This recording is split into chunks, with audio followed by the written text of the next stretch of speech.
आज আমি আপনাদের একটা ব্রোকলি রেসিপি বানিয়ে দেখাবো।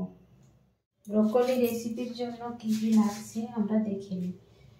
আলু কেটে নিয়েছি, এখানে ব্রোকলি কেটে নিয়েছি, ধনেপাতা কুচি, আর এখানে পেঁয়াজ, আদা, রসুন, টমেটো, কাঁচা লঙ্কা সব একসাথে পেস্ট করে নিয়েছি। আর এগুলো ফোড়নের জন্য নিয়েছি এখানে গোটা গরম মশলা, তেজপাতা, শুকনো লঙ্কা, জিরে। গ্যাসে একটা কড়াই বসিয়ে দিয়েছি, গরম হয়ে এসছে। এবার দেব সর্ষের তেল।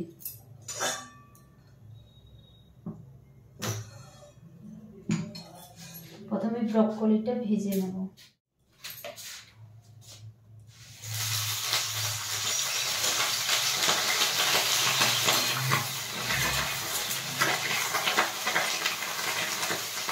এর মধ্যে একটু নুন দিয়ে দেব, হালকা করে ভেজে নেব। ব্রোকলিটা ভাজা হয়ে গেছে, এবার ঢেলে নেব।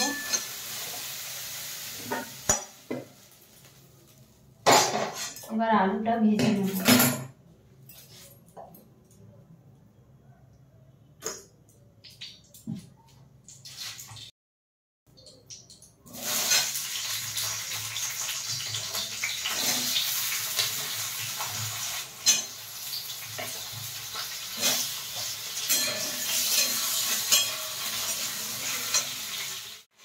আলুর মধ্যে একটু নুন আর একটু হলুদ দিয়ে দেব।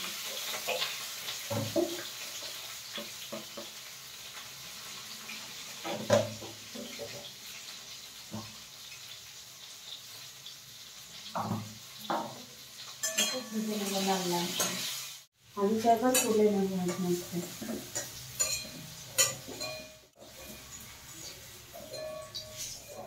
আবার কড়াইতে সর্ষের তেল দিয়ে দেব। এবার ফোড়নে দেব গোটা গরম মশলা, তেজপাতা, শুকনো লঙ্কা, জিরে।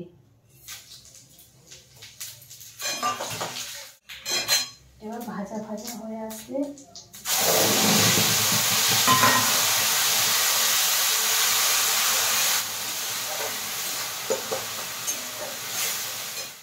এবার মশলার থেকে তেল ছেড়ে আসলে চিনি দিয়ে দেব।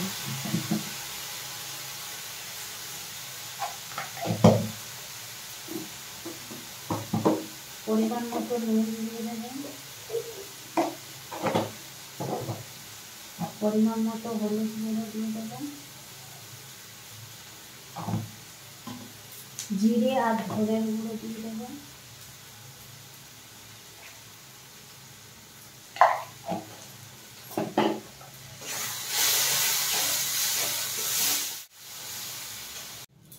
আর কালারের জন্য দেব কাশ্মীরি লঙ্কার গুঁড়ো।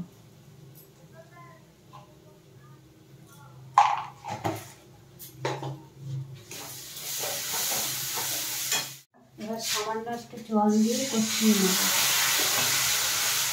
আমার মশলাটা রেডি হয়ে গেছে।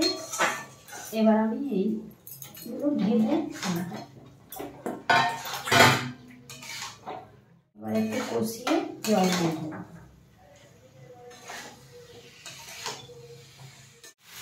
এবার জল দিয়ে দিচ্ছি, একটু চাপা দিয়ে দেবো। কিছুক্ষণের জন্য একটু চাপা দিয়ে দেবো, গ্যাসটা একটু কমিয়ে। আমার সেদ্ধ হয়ে গেছে। এবার একটু ঘি আর একটু গরম মশলার গুঁড়ো দিয়ে দেবো একটু, আর একটু ধনেপাতা কুচি।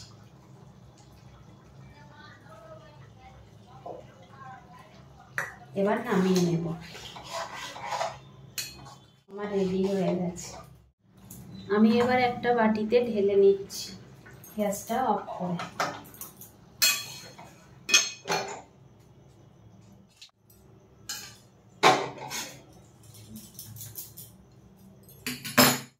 আমার ব্রোকলি রেসিপি রেডি। যদি আপনাদের আমার ভিডিওগুলো ভালো লেগে থাকে তাহলে please like, share, subscribe, comment করবেন।